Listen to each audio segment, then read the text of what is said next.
하나님 말씀은 사무엘하 3장 1절부터 11절까지 교독하겠습니다.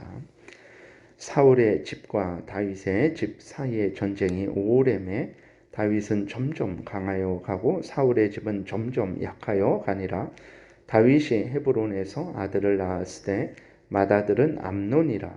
이스라엘 여인 아히노암의 소생이요 둘째는 길르압이라. 갈멜 사람 나발의 아내였던 아비가일의 소생이요 셋째는 압살롬이라. 그슬 왕 달메의 딸 마아바의 아들이요 넷째는 아도니아라. 학깃의 아들이요 다섯째는 스바다라. 아비아달의 아들이요 여섯째는 이드람이라. 다윗의 아내 에글라의 소생이니 이들은 다윗이 헤브론에서 낳은 자들이더라. 사울의 집과 다윗의 집 사이에 전쟁이 있는 동안에 아브넬이 사울의 집에서 점점 권세를 잡으니라. 사울에게 첩이 있었으니 이름은 리스바요 아야의 딸이더라.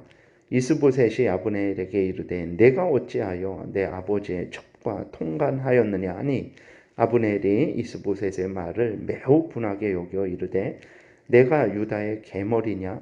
내가 오늘 당신의 아버지 사울의 집과 그의 형제와 그의 친구에게 은혜를 베풀어 당신을 다윗의 손에 내주지 아니하였거늘 당신이 오늘 이 여인에게 관한 허물을 내게 돌리는도다. 여호와께서 다윗에게 맹세하신 대로 내가 이루게 하지 아니하면 하나님이 아브넬에게 벌 위에 벌을 내리심이 마땅하니라. 그 맹세는 곧 이 나라를 사울의 집에서 다윗에게 옮겨가서 그의 왕위를 단에서 부할세바까지 이스라엘과 유다에 세우리라 하신 것이니라 하매 이스보셋이 아브넬을 두려워하여 감히 한마디도 대답하지 못하니라. 아멘. 기도드리겠습니다. 살아계신 하나님 아버지 감사합니다. 이 시간 하나님의 말씀을 전하고 듣습니다. 성령께서 역사하셔서 우리를 향한 하나님의 뜻을 잘 깨달아 알고 하나님이 알려주시는 대로 믿고 따르는 복된 신앙생활을 하게 도우소서. 감사드리고 예수 그리스도의 이름으로 기도드렸습니다. 아멘. 오늘 1절에 보게 되니까 사울의 집과 다윗의 집 사이의 전쟁이 오래매 다윗은 점점 강하여 가고 사울의 집은 점점 약하여 가니라 이렇게 기록이 되어 있는데 이럴 수밖에 없는 것이죠. 왜 그러냐면 하나님은 이제 다윗을 통해서 하나님의 구원 사역을 이루시려고 처음부터 계획을 하셨습니다. 사울이 왕이 된 것은 그것은 이제 그 이스라엘 백성들이 하나님의 때를 기다리지 못한 거죠. 그러니까 다윗을 세울 때까지 기다리지 못한 거예요. 너무 갑작스럽게 이제 이스라엘 백성들이 하나님의 때를 기다리지 못하고 왕을 요구한 거죠. 그래서 하나님이 임시적으로 사울 왕을 세우신 것입니다. 그런데 사울 왕도 그렇고 또 사울의 오늘 그 본문에 나오는 사울의 아들 이스보셋도 그렇고 또 이스보셋을 따르는 백성들도 그렇고 이러한 하나님의 뜻을 전혀 이제 고려하지 않고 이해하지 않고 믿지 않고 순종하지 않은 거죠. 그러니까 사울도 하나님의 뜻을 거역한 거예요. 자신은 임시로 세워진 왕이라는 것을 망각하고 하나님의 뜻을 거역하고 자신이 끝까지 이제 왕이 되려고 했던 거죠. 그리고 하나님이 세우신 다윗을 죽이려고 했던 거예요. 그러니까 하나님은 다윗을 세워서 하나님의 그 구원 역사를 이루시려고 한 것이 하나님의 뜻인데 그러한 하나님의 뜻을 임시로 세워진 사울이 이해하지 못하고 처음에는 알았을 텐데 이해하지 못하고 계속해서 하나님의 뜻을 거역을 했던 거죠. 사울의 아들 이스보셋도 마찬가지입니다. 그 자기의 아버지가 죽은 것은 하나님 앞에 범죄했기 때문에 죽은 것이고 이후로는 이제 하나님께서 다윗을 통해서 하나님의 구원 역사를 이루어 가시는 것이 명백하게 이제 드러났음에도 불구하고 계속해서 고집을 부리고 있는 거죠. 이 이스라엘은 내 나라다. 아버지의 나라다. 그러니 그 아버지의 아들인 내가 왕이 되는 것은 너무나 당연하다라고 하면서 이제 2년 동안 계속해서 왕의 자리를 고집을 한 것이고 백성들도 끝까지 이스보셋을 따른 거죠. 하나님이 다윗에게 기름 부어 세우셔서 이스라엘 나라의 왕으로 삼으셨음에도 불구하고 백성들도 계속해서 그 사울 왕의 아들 이스보셋을 따르고 있는 것입니다. 그러니까 이러한 가운데서 하나님이 어떻게 하십니까? 하나님은 계속해서 하나님의 뜻을 이루어 가시죠. 그래서 사울의 집은 점점 약하게 만드신 것이고 다윗은 점점 강하게 만드신 것입니다. 그러니까 우리가 분명히 깨달아야 될 것은 무엇이냐면 하나님의 뜻은 반드시 이루어진다라는 거예요. 우리의 뜻이 이루어지는 게 아닙니다. 이 땅에 살면서 우리의 뜻이 이루어지는 것이 아니고 하나님의 뜻이 이루어지는 거예요. 그러므로 우리는 늘 하나님의 뜻에 순종을 해야 됩니다. 그러면 우리가 일상을 살아가는 데 있어서 하나님의 뜻이 무엇인지 어떻게 아냐라고 했을 때에 하나님의 뜻은 이제 성경이죠. 성경. 그리고 그 성경의 핵심인 십계명이고 하나님의 도덕법인 십계명이죠. 그래서 성경과 십계명을 지키는 방향이 하나님의 뜻이라는 것을 우리가 생각을 하면 됩니다. 그러니까 구체적으로 하나님이 내가 이 오른쪽에 있는 회사를 가야 됩니까? 왼쪽에 있는 회사를 가야 됩니까? 하나님이 오른쪽 가라, 삼성을 가라, LG를 가라, 어디를 가라 말씀해 주시지 않아요. 그러면 우리는 어떻게 하나님의 뜻인 줄 알고 그렇게 찾아갈까? 그랬을 때 성경을 지키는 방향으로, 십계명을 지키는 방향으로 결정을 하면 됩니다. 교회 일도 마찬가지예요. 여전히 성경을 지키는 방향으로, 십계명을 지키는 방향으로, 그리고 그 성경의 근거에서 만들어진 교회법을 지키는 방향으로 가면 되는 거예요. 그것이 하나님의 뜻입니다. 그런데 우리들은 늘 거기에는 우리의 욕심이 이제 끼어들게 되죠. 그래서 성경이 명백하게 말하는데 이것은 십계명을 어기는 것이 명백한데도 불구하고 교회법을 어기는 것이 명백한데도 불구하고 그것을 따르지 않는 거예요. 그러니까 그것이 바로 하나님의 뜻을 거역하는 것이고 사울 왕이 그렇게 한 것이나 이스보셋이 그렇게 한 것이나 이스라엘 백성들이 그렇게 한 것과 다르지 않은 일이라는 것을 우리가 늘 잊지 말고 마음에 새겨야 되는 거예요. 그래서 하나님의 뜻이 지금 있는 것처럼 명백하게 사무엘이 있어서 선지자들이 있어서 바로바로 하나님의 뜻을 이것이다 라고 말씀해 주시지 않을지라도 오늘날에도 얼마든지 하나님의 뜻을 따라 살아갈 수 있는데 내가 환상을 보지 않고 꿈을 꾸지 않아도 하나님의 뜻을 따라 살아갈 수 있는데 그것은 말씀드린 대로 성경을 따라가는 방향으로 결정을 하면 돼요. 십계명을 지키는 방향으로 결정을 하면 됩니다. 그리고 성경의 근거에서 만들어진 교회법을 신앙고백서와 교회법을 지키는 방향으로 결정을 하면 되는 것입니다. 이것이 하나님의 계획이고 하나님의 뜻이라는 것을 우리가 분명히 기억을 해야 됩니다. 그리고 하나님이 단번에 사울을 따르는 그 이스보셋을 따르는 그 무리들을 단번에 멸하시지 않으셨어요. 점점 약해지게 하셨고 그리고 다윗을 단번에 강하게 하시지 않고 점점 강하게 하셨다 이렇게 기록이 되어 있어요. 왜 그렇게 하셨는가? 그것은 하나님의 뜻이고 또 하나님의 은혜입니다. 그러니까 이스라엘 백성들이 자발적인 순종을 하게 하시기를 위해서 하나님께서 점점 이렇게 그들에게 그 기회를 주시는 거죠. 계속해서 기회를 주시는 거예요. 그들이 스스로 돌이켜 회개하고 하나님께 순종할 기회를 주시는 거예요. 근데도 이스라엘 백성들이 계속해서 죄악을 고집을 했던 거죠. 하나님께 자발적으로 회개하고 돌이키지 않은 거예요. 그리고 또 그렇게 하심으로 말미암아 충격을 좀 완화시키는 거죠. 그러니까 단번에 하루아침에 바꿔버리실 수도 있는데 그렇게 되면 사울을 따르는 이스라엘 백성들이 너무나 충격을 받고 또 이제 혼란해지게 될 거니까 점점 약해져서 하나님의 뜻이 어떤 것인지를 이스라엘 백성들에게 이제 알려주시기 위한 것이라는 것을 우리가 또 기억해야 되겠습니다. 그리고 또 이제 말씀드린 대로 이스라엘 백성들이 계속해서 고집을 부리면서 순종하지 않았기 때문에 시간이 이렇게 길게 지체되는 거죠. 그 다음에 2절부터는 이제 다윗의 아내와 아들들을 소개하고 있습니다.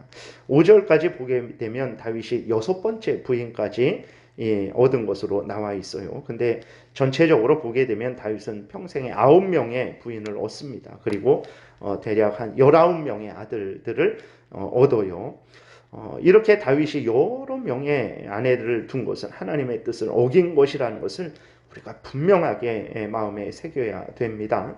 당시 시대 상황이 여러 명의 아내를 두는 것이 너무나 당연했죠. 뭐 부인들, 그 다른 왕들은, 고위 그러한 다른 나라의 왕들은 뭐 일부 다처제는 너무나 당연한 거였죠. 뭐 우리나라에서도 조선시대 보게 되면 뭐 왕부터 뭐 이렇게 평민에 이르게까지 첩을 두는 일들이 뭐 비일비재했습니다. 근데 이것은 하나님의 뜻을 어긴 것이라는 것을 우리가 아주 분명하게 생각해야 됩니다. 이건 죄를 진 거죠. 하나님은 창조 때에 분명하게 일부 일처제를 정하셨어요. 그래서 창조 초기에는 어쩔 수 없는 거죠. 그러니까 아담에게서 나온 형제 자매들이 서로 그렇게 결혼을 할 수밖에 없던 거예요. 근데 그것은 하나님이 그 초기에만 그것을 허락을 하신 것입니다. 인류가 번성한 후에는 하나님이 이러한 예외를 허락하시지 않았어요.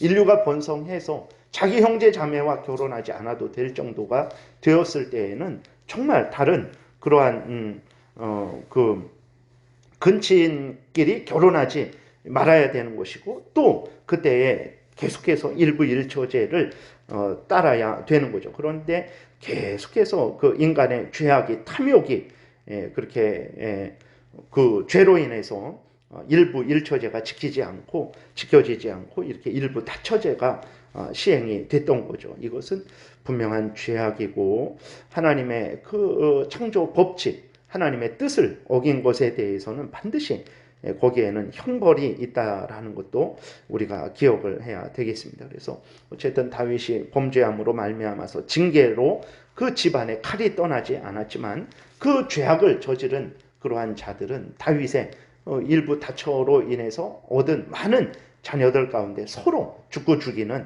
그러한 아주 참담한 일들이 벌어졌던 거예요. 그래서 우리가 지금도 마찬가지입니다. 지금도 하나님의 뜻은 일부 일처제라는 것이 아주 분명하고 명확하다라는 것을 우리가 기억하고 하나님의 뜻을 따라서 이렇게 올바른 결혼 생활을 해야 되겠습니다. 그 다음에 이제 6절부터 19절까지는 사울의 아들 이스보셋과 또 군대 장관 아브넬과의 불화에 대해서 기록이 되어 있는데, 잠깐 이 부분 앞부분만 이렇게 또 살펴보면, 사울의 군대 장관 아브넬이 사울의 첩 리스바와 통간을 해요. 이로 인해서 사울의 아들 이스보셋이 아브넬을 책망을 합니다. 그런데 아브넬은 이스보셋의 그 책망을 듣고 몹시 분해합니다. 8절에 보게 되니까 아브넬이 이스보셋의 말을 매우 분하게 여겨 이르되, 내가 유다의 계머리냐? 내가 오늘 당신의 아버지 사울의 집과 그의 형제와 그의 친구에게 은혜를 베풀어 당신을 다윗의 손에 내주지 아니하였거늘 당신이 오늘 이 여인에게 관한 허물을 내게 돌리는도다 라고 이렇게 그 이스보셋에게 오히려 화를 냅니다. 그러니까 아브넬이 분해한 것은 이게 그 8절에 보게 되니까 여인에게 관한 허물을 내게 돌린다 그랬어요. 마치 말을 들어보면 리스바가 그 아브넬을 유혹한 것처럼 그렇게 보입니다. 근데 정말 그렇게 했는지 안 했는지는 모르겠어요. 아브넬이 화가 나서 이제 그 이스보셋에게 화를 내는 중에 그렇게 말을 한 것이죠. 그래서 리스바의 허물을 내게 돌리는도다 그러면서 마치 리스바가 유혹하여서 이런 일이 일어난 것처럼 그렇게 화를 내는 거예요. 그리고 자기는 목숨을 걸고 사울 왕을 위해서, 그 사울 왕의 아들 이스보셋을 위해서 그렇게 목숨을 걸고 헌신을 했는데 겨우 나에게 보답하는 것이 겨우 이 정도냐라고 뭐 그렇게 첩하고 통간한 것이 뭐 그렇게 큰 문제냐, 마치 지금 그렇게 아주 그 화를 내는 거죠. 네, 분명한 것은 무엇이냐면 아무리 뭐 유혹으로 된 것일지라도, 아무리 자기가 큰 공로를 세운 것일지라도 죄는 죄예요. 그것은 범죄는 범죄라는 것을, 간통한 것은 간통한 것이라는 것을 우리가 분명하게 명심해야 됩니다. 하나님께 회개하고 용서를 빌어야 될 죄인데 오히려 회개하고 용서를 빌지를 않아요. 그것이 이제 또 기록이 되어 있고, 그 다음에 이 일로 인해서 이제 사울 집안이 붕괴되게 되는 것입니다. 그래서 시편 34편에 악이 악인을 멸한다라고 했을 때 하나님의 뜻을 따르지 않으면 결국은 멸망하게 됩니다. 왜냐하면 그거는 하나님의 뜻이 아니기 때문에, 죄이기 때문에, 죄가 일시적으로는 번성할 수 있어요. 그러나 결국은 죄가 모든 사람을 복되게 하며 정말 그 장구하게 힘을 발휘할 수는 없습니다. 죄이기 때문에 그래요. 거기에는 반드시 악이 있고 거기에는 반드시 멸망이 있는 거예요. 그리고 하나님이 그 죄의 번성을 일시적으로는 하나님의 뜻 가운데는 허용을 하실지라도 반드시 때가 되면 하나님께서 형벌을 하십니다. 그래서 죄가 있는 곳에는 형통할 수가 없습니다.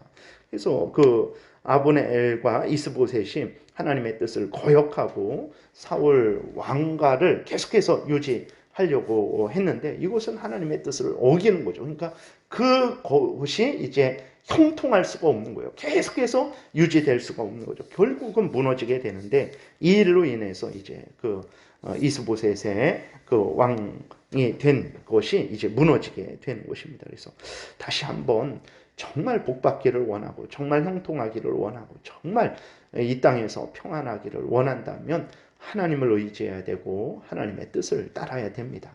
일시적으로는 힘들고 어렵고 또 설사 그렇게 힘들고 어려운 중에 이 땅을 떠날 수도 있어요. 그러나 우리의 인생은 70년, 80년만 있는 것이 아니고 죽어서 영원토록 있는 인생이라는 것을 기억을 해야 됩니다. 그리고 보상이 이 땅에서만 이루어지는 게 아니에요. 이 땅에서의 보상은 70년, 80년만 사용할 수 있는 보상이지만 하나님으로부터 주어지는 보상은 영원토록 사용할 수 있는 보상인데 그 보상은 이 땅에서 다 이루어지지 않고 우리가 죽어서 하나님 앞에 갔을 때에 마지막 최후 심판 받을 때에 이루어지게 되는 거예요. 그래서 그것을 그리스도인들은 늘 생각을 하고 죄된 것이 일시적으로 형통할지라도 절대로 거기에 동참해서는 안 되고 항상 하나님을 경외하고 하나님의 말씀을 따르는 그것을 선택하고 그 길을 가야 된다는 것을 우리가 명심해야 되겠습니다. 기도드리겠습니다. 하나님 아버지 참 감사합니다. 참으로 우리는 영원히 멸망받아 마땅한 자이고 여전히 마음이 강팍하고 완악하고 탐욕스러운데 성령께서 끊임없이 우리를 주장하여 주시고 우리의 죄성이 우리를 이기지 못하도록 하나님 우리를 성화시켜 가시며 그리고 날마다 때마다 하나님의 말씀을 통해서 우리가 어디로 가야 될지 어떤 생각과 어떤 말을 하며 어떤 태도로 살아가야 될지를 일러주시니 감사합니다. 하나님께서 성경에서 일러주시는 대로 잘 믿고 따르게 도우소서. 반드시 하나님의 영광이 드러나고 많은 사람들이 유익을 얻고 또 나도 하나님의 크신 은혜를 누리게 될 줄을 믿습니다. 감사드리고 예수 그리스도의 이름으로 기도드렸습니다. 아멘.